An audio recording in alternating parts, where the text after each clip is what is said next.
Hello dear student, एक बार फिर से आपका स्वागत है हमारे चैनल पर।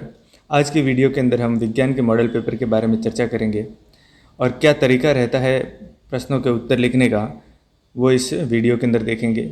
मैं इस प्रश्न पत्र के साथ में पूरा हल भी लेके आया हूँ, किस तरह से आपको ये हल करना है वो इस वीडियो में देखेंगे। तो चलिए शुरू करते हैं पहले प्रश्न से। पहला प्रश्न है, निम्नलिखित प्रश्नों के सही उत्तर विकल्प में चयन कीजिए और विकल्प का जो चयन होगा वो आप उसमें कोष्ठक में भर देंगे। तो इसमें पहला जो चयन वाला प्रश्न है, निम्नलिखित में से किसको पीट कर पतली चादरों में परिवर्तित किया जा सकता है, अर्थात ऐसे पदार्थ धातु जिसको पीट कर चादरों में बदला जा सकता है। तो ऑप्शन आपके दिए हुए हैं जिंक, फास्फोरस, सल्फर, ऑक्सीजन। तो यहाँ पर अ ऑप्शन है जिंक, यह धातु है, बाकी सब क्या है अधातु, इसीलिए जिंक है उसको पीट कर पतली चादरों में परिवर्तित किया जा सकता है। तो राइट आंसर होगा अ। दूसरा क्वेश्चन है, रेयॉन एक संश्लेषित रेशा नहीं है क्योंकि इसका रूप रेशम के समान होता है, इसे काष्ठ लुगदी से प्राप्त किया जाता है, इसके लिए रेशों को प्राकृतिक रेशों के समान बुना जाता है। इसमें से कोई नहीं। तो इसका राइट आंसर होगा ब। क्यों? क्योंकि ये काष्ठ लुगदी से प्राप्त होता है, अर्थात ये क्या है, पूर्ण रूप से संश्लेषित रेशा नहीं है। अगला क्वेश्चन है, मलेरिया का रोग वाहक है, यानी जो मलेरिया रोग है उसको फैलाता कौन है?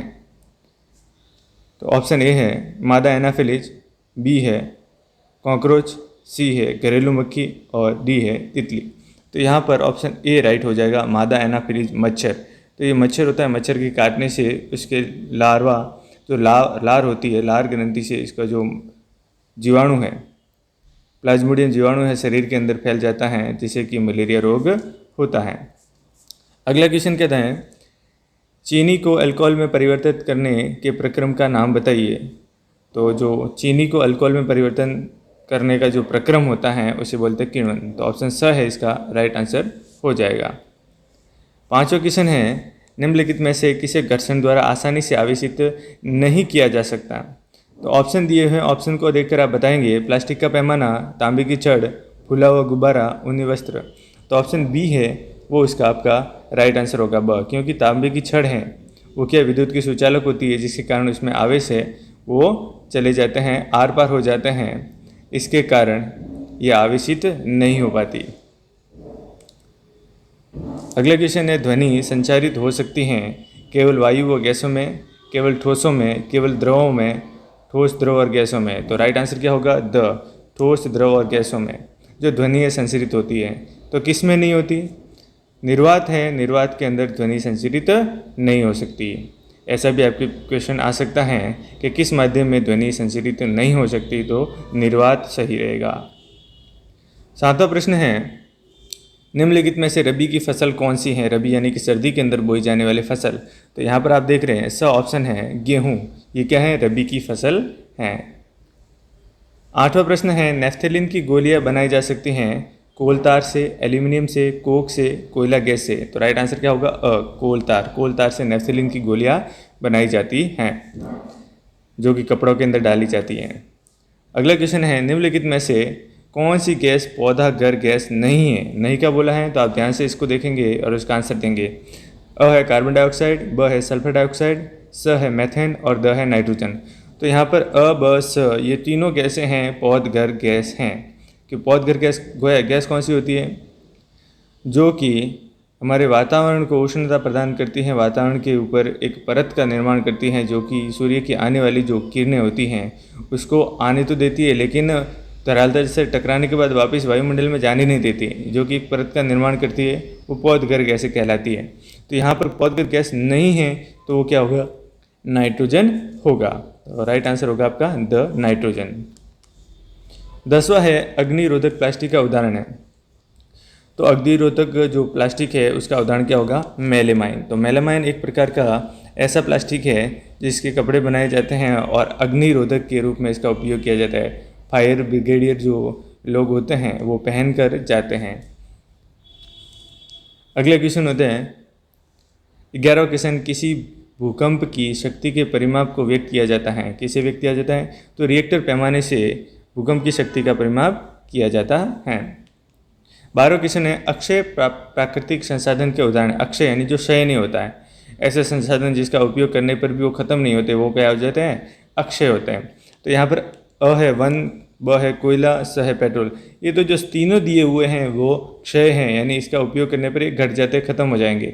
लेकिन जो वायु हैं वो कभी खत्म नहीं होती। तो अक्षय प्राकृतिक संसाधन का उदाहरण क्या है? वायु है। अब इसे कि वायु से क्या होता है? इलेक्ट्रिसिटी बना सकते हैं पवन चक्की से। अगला है 13वां, निम्नलिखित में से वन्य जंतु संकटापन्न स्पीसीज की श्रेणी में सम्मिलित हैं। यानी ऐसे जंतु जो अगर सही समय पर उन्हें बचाया नहीं गया तो संकटापन्न यानी कि वो आने वाले समय में विलुप्त हो जाएंगे, यानी इनके ऊपर एक तरह से संकट है। तो ऐसी स्पीसीज की श्रेणी में सम्मिलित हैं हाथी, काले हिरण, अजगर, उपयुक्त सभी। तो यहाँ पर ये तीनों होंगे, तो ऑप्शन डी है यानी द है वो आपका राइट आंसर हो जाएगा, उपयुक्त सभी। अगला क्वेश्चन है 14वां, निम्नलिखित में से कौन सा सौर परिवार का सदस्य नहीं है? अ क्षुद्र ग्रह, ब उपग्रह, स तारामंडल, द धूमकेतु। तो ये जो तारामंडल है ये सौर परिवार का सदस्य नहीं है, ये सौर परिवार से बाहर है। क्षुद्र ग्रह, उपग्रह और धूमकेतु है ये सौर परिवार के सदस्य है। तो आपका आंसर क्या हो जाएगा? स तारामंडल। 15वां क्वेश्चन है पॉलीकोट किन पदार्थों का मिश्रण है? पॉलीकोट जैसे कि नाम में विदित हैं पॉली और कॉट। पॉली यानी पॉलिस्टर, कॉट यानी कॉटन। तो बी ऑप्शन यहाँ पर आपको दिख रहा है, पॉलिस्टर और कपास। कपास यानी इसे इंग्लिश में क्या कहते हैं? कॉटन कहते हैं। तो पॉलिस्टर और कपास से इसका जो मिश्रण होता है वो होता है पॉलीकॉट। तो आंसर क्या हो जाएगा? ब। अगला दूसरा जो प्रश्न है, रिक्त स्थानों की पूर्ति कीजिए हैं, इसमें जो खाली जगह दी हुई है उसको पूरा करना है। यदि कॉपर विलयन में विद्युत धारा प्रवाहित की जाए तो कॉपर बैटरी के ऋण टर्मिनल से संयोजित प्लेट पर निक्षेपित होते हैं। कॉपर सल्फेट जिसमें Cu+ होते हैं, अब ये जो प्लस होते हैं तो वो किस तरफ जाएंगे? माइनस की तरफ। तो यहाँ पर क्या आ जाएगा? ऋण टर्मिनल।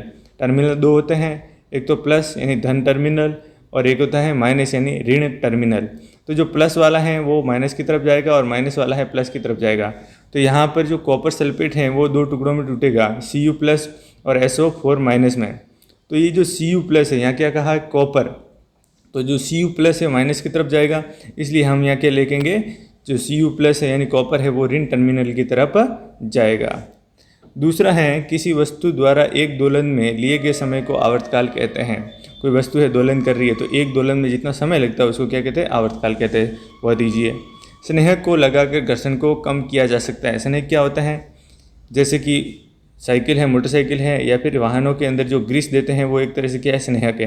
तो स्नेहक से क्या होता है? घर्षण कम होता है, और जिससे क्या होता है? पुर्जे है कम घिसते हैं और शक्ति का ह्रास कम होता है। तो ऑप्शन खाली जगह में क्या आ जाएगा? घर्षण। अगला सवाल है धातुएं अम्ल के साथ अभिक्रिया कर हाइड्रोजन गैस बनाती हैं।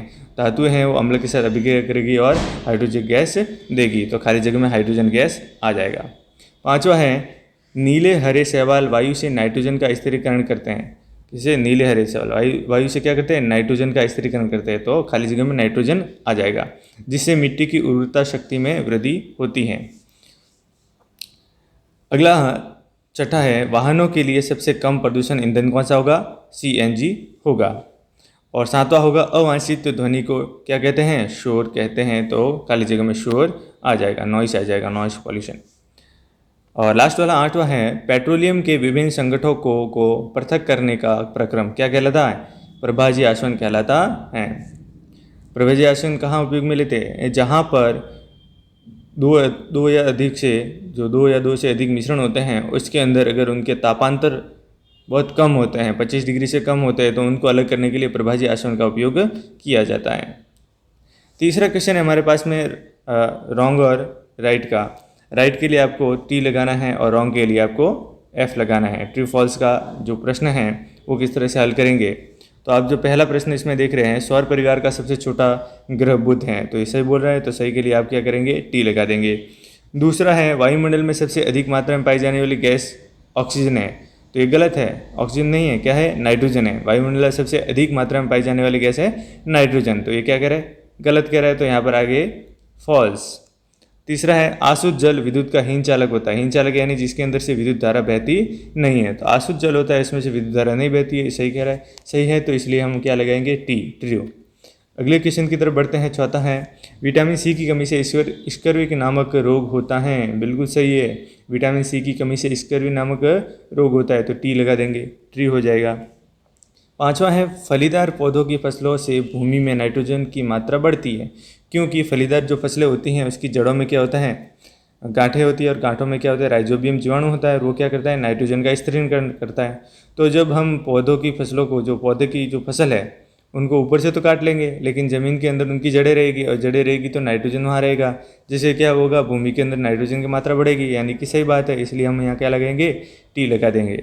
छठा है पराश्रव्य ध्वनि की आवृत्ति 20 हर्ट्ज से कम होती है। बिल्कुल गलत है, वो अपश्रव्य होती है। क्या होती है, अपश्रव्य ध्वनि होती है। पराश्रव्य ध्वनि की जो आवृत्ति होती है 20,000 हर्ट्ज से अधिक होती है, तो ये गलत है, इसलिए हमें क्या लगेंगे, यहाँ पर एफ लगा देंगे, फॉल्स लगा देंगे। सातवां है मादा में भ्रूण का रोपण गर्भाशय की भीतरी दीवार पर होता है। बिल्कुल सही है, गर्भाशय की भीतरी दीवार पर भ्रूण का रोपण होता है, तो टी आ जाएगा। अगले क्वेश्चन, चौथे क्वेश्चन की तरफ बढ़ते हैं। कॉलम ए यानी कॉलम फर्स्ट और कॉलम सेकंड को मिलाना है, किस तरह से किसका मैच करना है। तो सबसे पहले कॉलम ए है, इसके अंदर आपको 5 यहाँ शब्द दिए हैं, दूसरी तरफ कॉलम बी में भी आपको 5 शब्द दिए हैं, पढ़ के आपको इसमें मैच करना है। पहला है इसमें नाइट्रोजन स्थिरीकरण। तो नाइट्रोजन स्थिरीकरण कौन करता है या फिर कहाँ होता है, तो यहाँ पर देखिए ऑप्शन में देखेंगे आपके पास में कॉलम सेकंड के अंदर ब्रेड निर्माण नहीं होगा, राइजोबियम। राइजोबियम में क्या होता है, वो नाइट्रोजन स्थिरीकरण करता है, तो नाइट्रोजन स्थिरीकरण है उसको आप राइजोबियम से मिला देंगे। ख है इसका क्या है, ईस्ट का उपयोग। ईस्ट का उपयोग किस में किया जाता है, किण्वन कराने के लिए या फिर कुछ बेकरी निर्माण में लिए। बेकरी में यहाँ क्या आ रहा है, ब्रेड निर्माण, तो ईस्ट का उपयोग कहाँ हो जाएगा, ब्रेड निर्माण में हो जाएगा। ग है मादा एनाफिलीज मच्छर से क्या होता है, मलेरिया होता है, तो 5वें से मिला देंगे, मलेरिया से हो जाएगा। लैक्टोबैसिलस किस में पाए जाते हैं, दही में पाए जाते हैं, दही जमाने के लिए इसका उपयोग किया जाता है, तो यहाँ पर आ जाएगा तीसरा, लैक्टोबैसिलस किससे मिलाएंगे, दही का जमना से। प्रतिजैविकी क्या है, स्ट्रेप्टोमाइसिन लास्ट वाला बचा है, तो इसे ही मिलाएंगे। क्लियर हो जाएगा। अब यह चौथे के बाद में अगला जो प्रश्न है वो किस तरह के प्रश्न है, निम्नलिखित प्रश्नों के उत्तर एक शब्द में दीजिए। एक शब्द या फिर एक लाइन में देना है आपको। 5वां प्रश्न है आपका प्रमुख वायु प्रदूषकों के नाम। अब यहाँ से जो 5वें प्रश्न से जो स्टार्ट हो रहा है वो प्रत्येक 1 नंबर का है, 1 × 5, यानी छोटे छोटे प्रश्न हैं जो 5 है वो आपके लिए, तो टोटल 5 नंबर के होंगे। ऊपर आपने जो खाली जगह ट्रू फॉल्स देखे और जो बहुविकल्पी प्रश्न देखे वो सारे के सारे 1-1 नंबर के। यहाँ पर भी ये छोटे प्रश्न हैं वो 1-1 नंबर के होंगे। तो 5वें प्रश्न है प्रमुख वायु प्रदूषकों के नाम। ये यानी कि वायु प्रदूषण होता है तो प्रदूषण के लिए जो कौन कौन जिम्मेदार है, कौन कौन से कारक हैं वो यहाँ पर लिखने हैं। तो आप लिखेंगे प्रमुख वायु प्रदूषक carbon dioxide, sulphur dioxide, carbon monoxide, methane gas, जल वाष्प, धूल के कण, इनके द्वारा क्या होता है, वायु प्रदूषण होता है। तो ये वायु प्रदूषक है, तो इनके नाम लिख देंगे। छठा क्या है, सीएनजी और एलपीजी का पूरा नाम बताइए। तो इनका पूरा नाम आप इंग्लिश में हिंदी में दोनों में लिख सकते हैं। इंग्लिश में किस तरह से होगा, सीएनजी का पूरा नाम कंप्रेस्ड नेचुरल गैस, और हिंदी में क्या कहेंगे इसे, संपीड़ित प्राकृतिक गैस। दूसरा एलपीजी, एलपीजी के क्या होगा, लिक्विफाइड पेट्रोलियम गैस, या फिर हिंदी में क्या कहेंगे, द्रवित पेट्रोलियम गैस। इस तरह से इनका पूरा नाम लिख देंगे। 7वां है जो प्रश्न, पेट्रोलियम का कौन सा उत्पाद सड़क बनाने हेतु उपयोग में लिया जाता है। तो इसका राइट आंसर होगा बिटुमेन। पेट्रोलियम का बिटुमेन नामक उत्पाद सड़क बनाने हेतु उपयोग में लाया जाता है। बिटुमेन को डामर भी कहते हैं, जिससे कि सड़क बनाई जाती है। 8वां प्रश्न है कायांतरण किसे कहते हैं, वह दीजिए। लार्वा का कुछ उग्र परिवर्तनों से वयस्क में बदलने की प्रक्रिया को कायांतरण कहते हैं। 9वां है रेड डाटा पुस्तक क्या है, इसके बारे में आप क्या समझते हैं। तो ब्रीफ में यानी छोटी एक या 2 लाइन में आपको इसका आंसर लिखना है। वह पुस्तक जिसमें सभी संकटापन स्पीसीज का रिकॉर्ड रखा जाता है वो क्या है, रेड डाटा पुस्तक है। पौधों, जंतुओं और अन्य स्पीसीज के लिए अलग अलग रेड डाटा पुस्तकें होती हैं। अब खंड बी की तरफ बढ़ते हैं। ब खंड के अंदर थोड़े से बड़े प्रश्न होंगे जो कि 3-3 नंबर के होंगे। 10वें प्रश्न को देखते हैं। 10वां प्रश्न क्या कहता है, थर्मोप्लास्टिक और थर्मोसेटिंग प्लास्टिक के मध्य अंतर स्पष्ट कीजिए। तो आप सारणी बना के अंतर को लिख सकते हैं। एक तरफ लिखेंगे थर्मोप्लास्टिक और दूसरी तरफ लिखेंगे थर्मोसेटिंग। पहला अंतर इसमें इस तरह से लिखेंगे पॉइंट बना के, ऐसे प्लास्टिक जिन्हें गर्म करने पर आसानी से विकृत हो जाए या पिघल जाए और सरलतापूर्वक मुड़ जाते हैं थर्मोप्लास्टिक कहलाते हैं।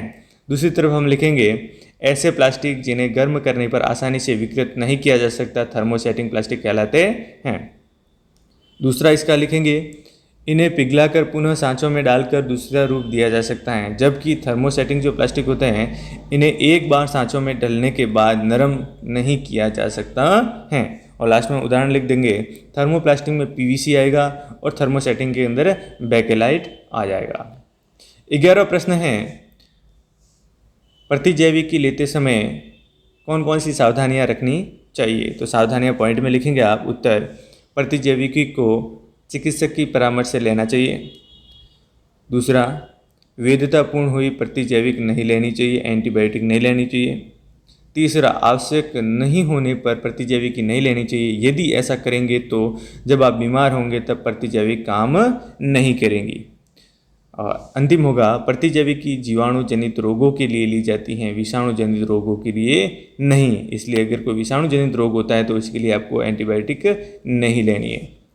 12वां, सोडियम तथा पोटेशियम को मिट्टी के तेल में क्यों रखते हैं? तो आप क्या लिखेंगे, सोडियम और पोटेशियम अत्यधिक क्रियाशील तत्व हैं। यह वायु व जल के साथ अभिक्रिया करके आग पकड़ लेते हैं। अतः सोडियम और पोटेशियम का वायु व जल से संपर्क तोड़ने के लिए इन्हें मिट्टी के तेल में रखते हैं। अगर वायु में रखेंगे तो वो अभिक्रिया करके क्या होगा, ज्वलनशील हो जाएगा और जलने लग जाएगा। 13वां है, नींबू के अचार को एल्यूमिनियम पात्रों में क्यों नहीं रखना चाहिए? क्यों नहीं रखना चाहिए? क्योंकि विषैला पदार्थ उत्पन्न करता है अभिक्रिया करके। तो लिखेंगे आप, धातुएं अम्ल के साथ अभिक्रिया करके विषैला पदार्थ बनाती हैं। नींबू के अचार में अम्ल होता है और एल्यूमिनियम एक धातु है जो आपस में अभिक्रिया करके विषैला पदार्थ बनाते हैं। क्योंकि धातुएं अम्ल के साथ अभिक्रिया करके कुछ विषैला पदार्थ बनाती हैं, इसलिए नींबू के अचार को एल्यूमिनियम के पात्रों में नहीं रखना चाहिए। 14वां है आपके पास में 14 क्वेश्चन, संकटापन एवं विलुप्त स्पीसीज में अंतर लिखिए। संकटापन स्पीसीज किसे कहते हैं और विलुप्त स्पीसीज किसे कहते हैं? तो यहाँ पर संकटापन स्पीसीज में आ जाएगा वे स्पीसीज जिनकी संख्या वातावरण में निरंतर घटती जा रही हैं, इन्हें सही समय पर नहीं बचाया तो विलुप्त हो जाएगी, जिन्हें हम क्या कहते हैं, संकटापन स्पीसीज। उदाहरण के लिए क्या हो जाएगा, गंगा की डॉल्फिन। जबकि विलुप्त स्पीसीज या प्रजाति कौन सी होगी, वे स्पीसीज जिसके जीव वर्तमान समय में जीवित नहीं है, विलुप्त हो चुके हैं, तो विलुप्त स्पीसीज कहलाएगी। उदाहरण के लिए डोडो पक्षी अभी जीवित नहीं है तो वो क्या हो जाएगी, विलुप्त स्पीसीज हो जाएगी। 15वां है, तड़ित से अपनी सुरक्षा के 3 उपाय लिखिए। ये भी सभी 3 नंबर के ही हैं, अभी तक 3 नंबर वाले ही चल रहे हैं। जैसे आपके जो खंड स आएगा लास्ट वाला, वो जो प्रश्न होंगे, जो बड़े प्रश्न होंगे वो प्रत्येक 4 नंबर के होंगे। तो 15वां प्रश्न है, तड़ित से अपनी सुरक्षा के 3 उपाय लिखने हैं। पॉइंटों में लिखेंगे, तड़ित के समय घर से बाहर नहीं निकलना चाहिए। दूसरा, घर से बाहर होने पर बस या कार में बैठ जाना चाहिए तथा खिड़कियां बंद कर देनी चाहिए। चौथा, बड़े वृक्षों के नीचे आश्रय ले लेना चाहिए।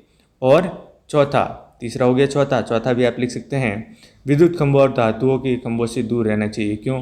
क्योंकि तड़ित है वो धातुओं के खंभों से, विद्युत खंभों से लगेगी और हमारे ऊपर गिर जाएगी तो हमें नुकसान हो जाएगा, हमें हानि पहुंच जाएगी। 16वां क्या है? 16वां है, महिलाओं की तुलना में पुरुषों की आवाज़ मोटी या भारी होती है। क्यों? तो इसका आंसर लिखेंगे, महिलाओं का वाक तंतु पुरुषों के वाक तंतु की अपेक्षा लंबाई में कम होता है, जिसके कारण उनकी ध्वनि का तारत्व कम होता है। और तारत्व कम होने के कारण महिलाओं की आवाज़ पतली जबकि पुरुषों की आवाज़ मोटी होती है। इस तरह से इसका आंसर लिख देंगे। 17वां प्रश्न है, नाइट्रोजन चक्र का रेखा चित्र बनाइए। रेखा चित्र यानी जो नाइट्रोजन चक्र है उसका डायग्राम बनाना है आपको। डायग्राम किस तरह से बनाएंगे, देखिए यहाँ पर ये डायग्राम बनाया हुआ है। सबसे पहले वायुमंडल की नाइट्रोजन होगी। अब नाइट्रोजन है, उसका नाइट्रोजन स्थिरीकरण यानी कि जो पेड़ पौधे हैं, जीव है, इसका उपयोग डायरेक्ट नाइट्रोजन के रूप में नहीं करते, नाइट्रोजन के यौगिक के रूप में करते हैं। अब वो नाइट्रोजन के यौगिक कैसे बनते हैं और वापस नाइट्रोजन गैस कैसे बनती है? तो वायुमंडल में जो नाइट्रोजन गैस है N2 के फॉर्म में रहती है, ये तड़ित द्वारा यानी बिजली कड़कती है तब इसका स्थिरीकरण हो जाता है, क्योंकि इसके बंध टूट जाते हैं और वो यौगिक बन के मिट्टी के अंदर मिल जाती है।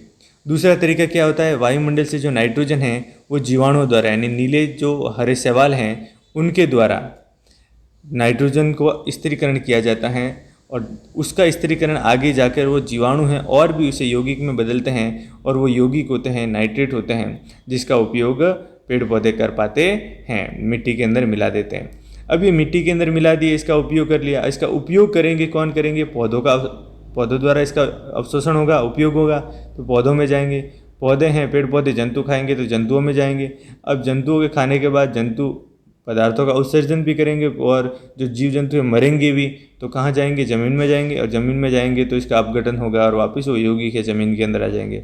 अब जो ज़मीन है, भूमि के अंदर कुछ ऐसे जीवाणु भी होते हैं जो इस यौगिकों का डीनाइट्रिफिकेशन करते हैं। नाइट्रिफिकेशन यानी कि स्थिरीकरण तो क्या होता है? यौगिकों में बदलना, और यौगिकों से वापस वायुमंडल की गैस है जो नाइट्रोजन है गैस, उसके अंदर परिवर्तन करना क्या होता है?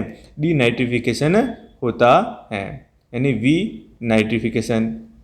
तो यहाँ पर जीवाणु द्वारा नाइट्रोजन यौगिकों का गैसीय नाइट्रोजन में परिवर्तन होता है और सीधा वायुमंडल के अंदर ये नाइट्रोजन N2 के रूप में मिल जाती हैं। तो इस तरह से आप इसका डायग्राम बना देंगे। 18वां प्रश्न है जो कि खंड स है। अब खंड स के अंदर है, आपको जो प्रश्न है वो 4 नंबर के प्रश्न होंगे। और कितने प्रश्न होंगे? 4। तो 4 × 4 कितने? 16 नंबर का आपका जो खंड स है वो रहेगा। जबकि आप जो खंड ब था वो कितने नंबर का था? वो आपके 24 नंबर का खंड था। 24 और 16 कितने हो जाएंगे आपके? 40 नंबर, और 40 नंबर आपके छोटे छोटे क्वेश्चन के हो जाएंगे। इस तरह से आपका पैटर्न रहेगा। अब जो 18 सवाल है वो क्या कह रहा है? अलैंगिक जनन की परिभाषा लिखिए। जंतुओं में अलैंगिक जनन की 2 विधियों का वर्णन कीजिए। तो सबसे पहले आप अलैंगिक जनन की परिभाषा लिखेंगे। उत्तर: अलैंगिक जनन वह जनन है जिसमें केवल एक ही जनक नए जीव को जन्म देता है, अलैंगिक जनन कहलाता है। अब ये अलैंगिक जनन तो हो गया। अब इसके बाद में इसकी 2 विधियाँ, जैसे कि इसके एग्जाम्पल की बात करें तो इसके अंदर एक अमीबा आ जाता है, इसके अंदर हाइड्रा आ जाता है, जिसके द्वारा हम समझ सकते हैं कि अलैंगिक कैसा होता है। तो इसकी 2 विधियाँ हैं। 2 विधियों का वर्णन किस तरह से करेंगे? पहली विधि है आपके पास में मुकुलन। मुकुलन है वो किस में पाई जाती है? तो हाइड्रा के शरीर पर एक बल्ब के समान उभार है, उभार या कलिका निकलती है जिसे मुकुल कहते हैं। यह मुकुल विकसित होकर अपने जनक से अलग होकर एक नए स्वतंत्र जीव का निर्माण करता है, जीव बन जाता है। इस प्रकार के जनन की विधि को मुकुलन कहते हैं। अर्थात ये जो हाइड्रा है इसके जो शरीर पर एक बड़ निकलेगी जिसे हम मुकुल कहेंगे, और ये मुकुल है धीरे धीरे बड़ा हो जाएगा और इस हाइड्रा से अलग हो जाएगा, अलग होकर बेबी हाइड्रा यानी एक नया हाइड्रा बनाएगा। इस तरह से जनक एक ही है और एक ही जनक से ये टूट कर अलग हुआ है। किस रूप में था? ये मुकुल के रूप में, इसलिए इसको हम क्या कहेंगे? मुकुलन विधि। क्या कहेंगे? मुकुलन विधि। दूसरा इसका है विखंडन। विखंडन यानी टूटना होता है। अब ये विखंडन किस में पाया जाएगा? तो ये अमीबा में पाया जाता है। इस प्रकार की जनन विधि में एक कोशिका के 2 भाग हो जाते हैं या 2 भागों में ये विभाजित हो जाती है कोशिका, और 2 विभाजित होने के बाद में जो प्रत्येक कोशिका है वो नए जीव का निर्माण करती है। अमीबा स्वयं को 2 भागों में विभाजित करता है जिसमें केंद्रक व कोशिका द्रव्य का विभाजन होता है और अमीबा 2 नई अमीबा में बदल जाता है। इस प्रकार का जनन विखंडन कहलाता है, जो कि आपको चित्र में दिखाया गया है। अमीबा है वो आगे चल के क्या होता है? द्विखंडित यानी 2 खंडों में बढ़ जाता है, विखंडन हो जाता है, 2 अमीबा बन जाते हैं। इसका जो अथवा वाला है, क्योंकि वो तो मेन प्रश्न था, अथवा वाला प्रश्न है वो क्या कह रहा है? अशुद्ध तांबे की शोधन को प्रयोग द्वारा समझाइए। तांबा है आपके पास में, अशुद्ध है, लेकिन आप इसे रासायनिक विधि से किस तरह से उसका शोधन करेंगे वो आपको बताना है। तो यहाँ पर विधि है वो करेंगे आप। उत्तर में लिखेंगे सर्वप्रथम हम अशुद्ध तांबे को धन इलेक्ट्रोड से जोड़ देंगे। आपको चित्र दिखाई दे रहा है इस तरह। इस चित्र के अंदर जो आपको पात्र लेना है उसके अंदर आपको क्या भरना है? कॉपर सल्फेट का विलयन भरना है। एक तरफ आपको अशुद्ध तांबे की छड़ लेनी है, दूसरी तरफ आपको शुद्ध तांबे की छड़ लेनी है। अब इसको 2 टर्मिनलों से इसको जोड़ना है, एक धन टर्मिनल से, एक को ऋण टर्मिनल से। तो यहाँ आपको अच्छे से लिखना पड़ेगा कि इलेक्ट्रोड को किससे जोड़ा हमने? अशुद्ध इलेक्ट्रोड है यानी अशुद्ध जो तांबे की इलेक्ट्रोड है उसको तो धन से जोड़ा है, और शुद्ध तांबे की इलेक्ट्रोड है इसको ऋण से जोड़ दिया है। उसके बाद क्या करेंगे? एक पात्र में, ये जो पात्र दिया हुआ है इसमें CuSO4 यानी कॉपर सल्फेट का विलयन लेंगे। अब इसे विलयन में दोनों, इस विलयन में दोनों ये जो इलेक्ट्रोड हैं उसको डुबोएंगे तथा विद्युत प्रवाहित करेंगे। विलयन में उपस्थित CuSO4 अपघटित हो जाता है, जो कि Cu+ और SO4- में विघटित हो जाता है। विलयन में Cu+ शुद्ध तांबे वाले ऋण टर्मिनल इलेक्ट्रोड पर निक्षेपित हो जाता है। ये जो ऋण टर्मिनल है आपके पास में, जो शुद्ध तांबे की जो टर्मिनल है, यहाँ पर क्या आ जाएगा, Cu+ आ जाएगा। और Cu+ कहाँ से आएगा, इस विलयन से आएगा।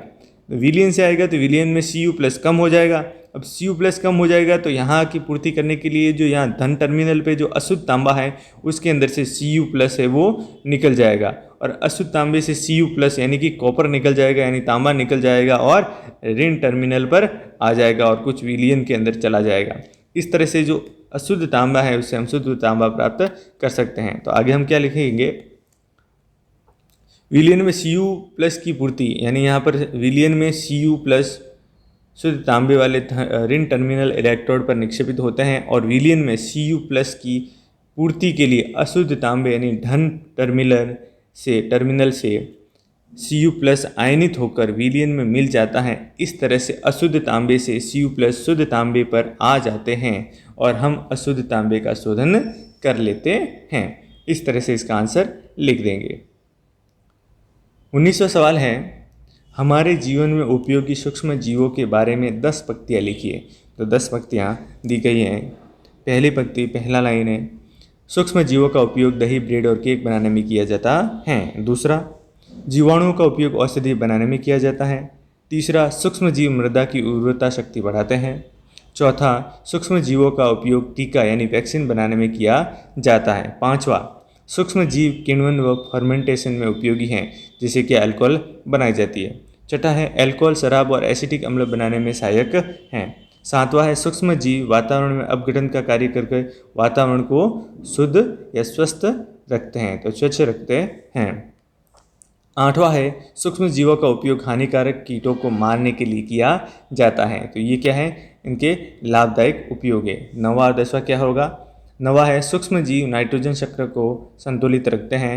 और 10वां, फलीदार फसलों की जड़ों में सूक्ष्म जीव नाइट्रोजन स्थिरीकरण करते हैं, जिसे हम राइजोबियम जीवाणु कहते हैं। इसका अथवा में जो प्रश्न है वो है, वर्णन कीजिए घर्षण किस प्रकार शत्रु और मित्र है। बहुत इंपॉर्टेंट प्रश्न है, आपके एग्जाम में आ सकता है बिल्कुल। उत्तर लिखेंगे, घर्षण अनिवार्य है। क्यों? क्योंकि यदि घर्षण न हो तो चलना संभव नहीं होगा। यदि घर्षण ना हो तो चलती गाड़ी को रोक नहीं सकते, क्योंकि ब्रेक लगाएंगे, घर्षण नहीं होगा तो ब्रेक लगेंगे नहीं और गाड़ी रुकेगी नहीं। तीसरा है, घर्षण नहीं हुआ तो क्या होगा, यदि घर्षण ना हो तो लिखना संभव नहीं है, इसलिए घर्षण अनिवार्य है। घर्षण हमारा क्या है, मित्र है। अब शत्रु की बात करें, घर्षण एक बुरा या शत्रु क्यों है? क्योंकि घर्षण के कारण वस्तुएं घिस जाती है, जैसे चप्पल और टायर घिसते बदलने पड़ते हैं, बार बार नहीं लेने पड़ते तो आर्थिक नुकसान होता है, तो ये क्या बुराई है। घर्षण से अत्यधिक ऊष्मा नष्ट होती है, ज़्यादा घर्षण होगा तो हमें ज़्यादा ऊर्जा की ज़रूरत होगी। जैसे एग्जाम्पल मान लीजिए, रेत है, रेत में ज़्यादा घर्षण लगता है तो वहाँ चलने में मुश्किल होती है, गाड़ियाँ भी बहुत मुश्किल से चलती है, तो घर्षण है वो अधिक ऊष्मा नष्ट करती हैं।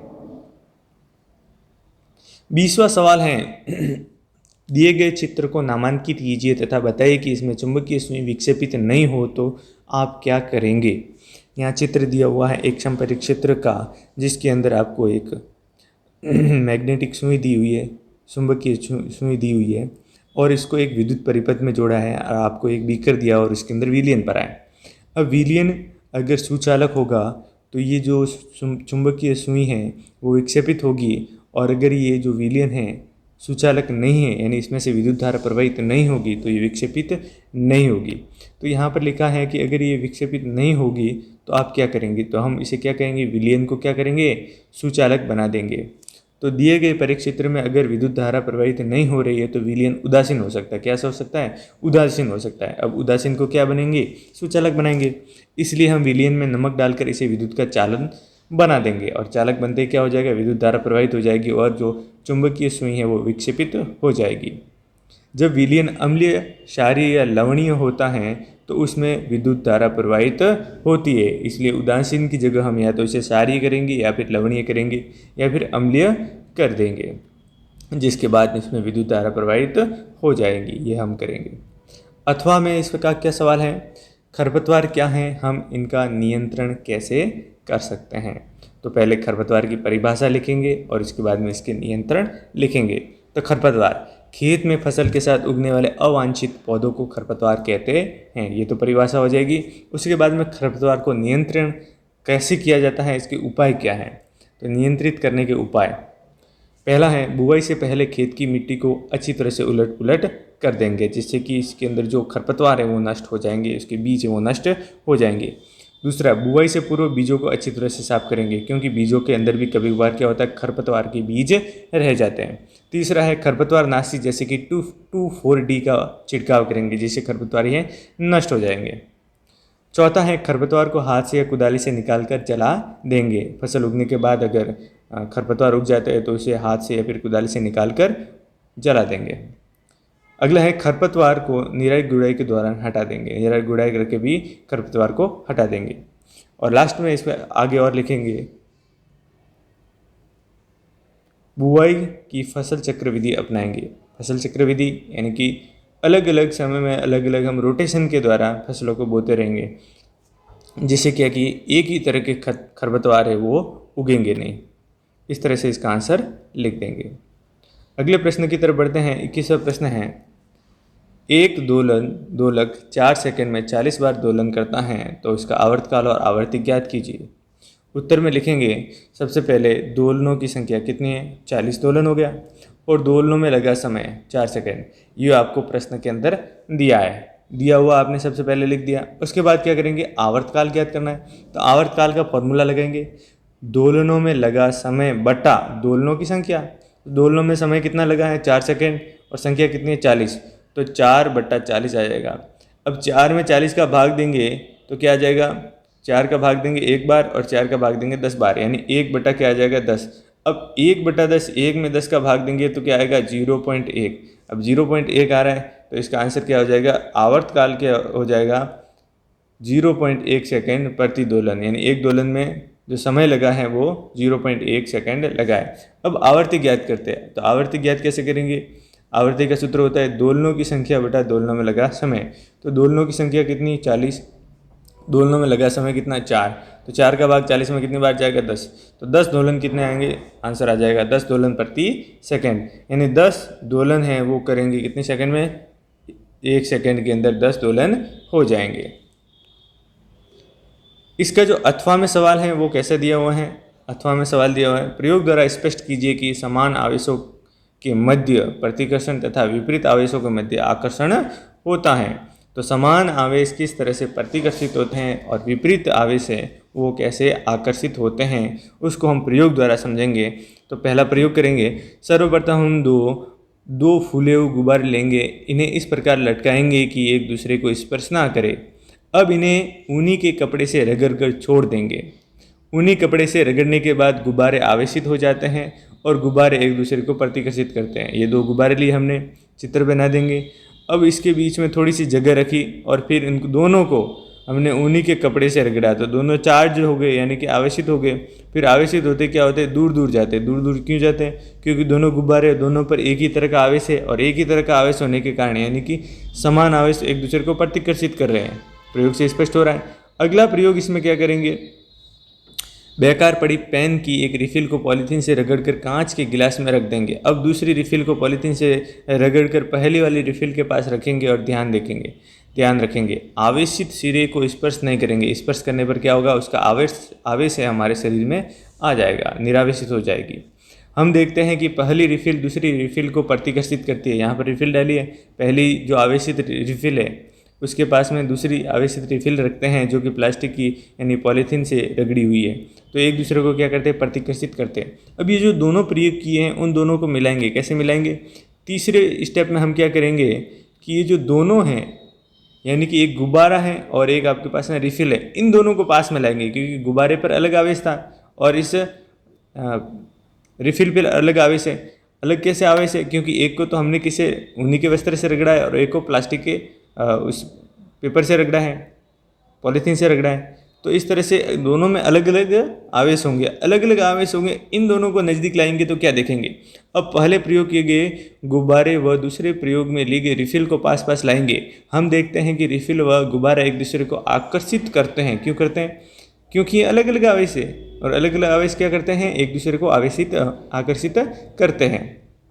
अतः स्पष्ट है कि समान आवेशों के मध्य प्रतिकर्षण तथा विपरीत आवेशों के मध्य आकर्षण होता है। इस तरह से इसका आंसर लिख देंगे और चित्र भी बना देंगे। अब इसके अंदर अथवा वाला तो हो गया, और भी मैं एक अथवा वाला लेके आया हूँ जो कि बहुत इंपॉर्टेंट है। जल प्रदूषण किसे कहते हैं। जल प्रदूषकों के नाम लिखिए और नाम लिखते हुए प्रदूषण को रोकने के उपाय लिखिए। इंपॉर्टेंट है क्योंकि ये आ सकता है। जल प्रदूषण की परिभाषा लिखेंगे सबसे पहले। जल में अवांछित तत्वों के मिलने से जल की गुणवत्ता में कमी आ जाती है, वह पीने योग्य नहीं रहता। क्या नहीं रहता, पीने योग्य नहीं रहता है, जिसे हम कहते हैं जल प्रदूषण कहते हैं। जल प्रदूषकों के नाम: वाहित मलमूत्र, विषैले रसायन, गाद, कूड़ा करकट, धूल मिट्टी, अधिक गर्म जल। ये जल के अंदर मिलने से जल है प्रदूषित होता है, जल प्रदूषण होता है। अब ये प्रदूषकों के नाम हो गए। अब जल प्रदूषण को रोकने के उपाय क्या क्या होंगे। आप ऐसी इस तरह से हेडिंग लगाएंगे अलग पेन से, जैसे कि आप इसे ब्लैक पेन का उपयोग कर सकते हैं, और बाकी जो इसमें जो लिखे हैं वो ब्लू पेन से लिख सकते हैं। तो फिर इसमें लिखेंगे, पहला पॉइंट लिखेंगे, पॉइंट वाइज लिखेंगे, घरों से निकलने वाले मलिन जल एवं वाहित मल को एकत्रित करके संशोधन यानी इसका शोधन यंत्रों में पूर्ण रूप से शोधन के उपरांत जल स्रोतों में विसर्जित करना चाहिए। दूसरा है इसका सॉल्यूशन, तालाब, पोखरों इत्यादि के चारों ओर, तालाब पोखर जो ये है जल स्रोत है, उसके चारों ओर दीवार बनाकर विभिन्न प्रकार की गंदगी को रोका जाए, क्योंकि उसमें कोई नहाए नहीं, कपड़े ना धोए, कोई गंदगी ना फैलाए, इसलिए दीवार बना देंगे। तथा साथ ही साथ उनमें नहाने, कपड़े धोने आदि पर भी रोक लगानी चाहिए। तीसरा, जल स्रोतों के निकट स्थापित उद्योगों के निःसृत जल का संशोधन कर उन्हें पुनः जल स्रोतों में विसर्जित किया जाए तथा भविष्य में जल स्रोतों के निकट औद्योगिक इकाइयाँ होती है, उद्योगों की स्थापना पर प्रतिबंध लगाया जाए, क्योंकि उद्योगों से गर्म जल, गंदा पानी निकलता है, वो जल स्रोतों में जाता है, जिससे जल स्रोत खराब हो जाते हैं और जल प्रदूषण होता है। चौथा, समय समय पर प्रदूषित जलाशयों के आधार पर एकत्रित अनावश्यक गंदगी व कीचड़ों को बाहर निकालना चाहिए, यानी जलाशयों की सफाई करनी चाहिए, आसपास में सफाई करनी चाहिए। पांचवा है, सबसे प्रमुख जन साधारण के मध्य जल के प्रदूषण के कारणों, दुष्प्रभावों व रोकथाम की विधियों के विषय में जागरूकता बढ़ानी चाहिए, क्योंकि सर्वाधिक प्रदूषण मानव द्वारा होता है। अतः मनुष्य वर्ग इस प्रकार का संदेश प्रेषित कर कुछ हद तक जल के प्रदूषण को नियंत्रित कर सकता है, किया जा सकता है। इसलिए जागरूकता भी फैलानी चाहिए कि जल प्रदूषण है उसको किस तरह से रोका जा सकता है, उसकी हानियाँ क्या हैं, दुष्प्रभाव क्या हैं, जिससे लोग जागरूक होकर जल प्रदूषण को कम कर सकते हैं। इस तरह से हमारे पूरे मॉडल पेपर का सॉल्यूशन हो जाता है। आपको भी अच्छी राइटिंग के अंदर, और पेन को बदल कर यानी कि ब्लैक पेन से हेडिंग लिखेंगे और ब्लू पेन से बाद का जो आंसर लिखेंगे, और आंसर होगा आपको इसी पेपर शीट के अंदर लिखना होगा। तो इस तरह से आप अच्छे से पेपर देना और बढ़िया से आपके नंबर आ जाएंगे। वीडियो अच्छा लगा तो आप सब्सक्राइब करिए, लाइक करिए और शेयर कर दीजिएगा।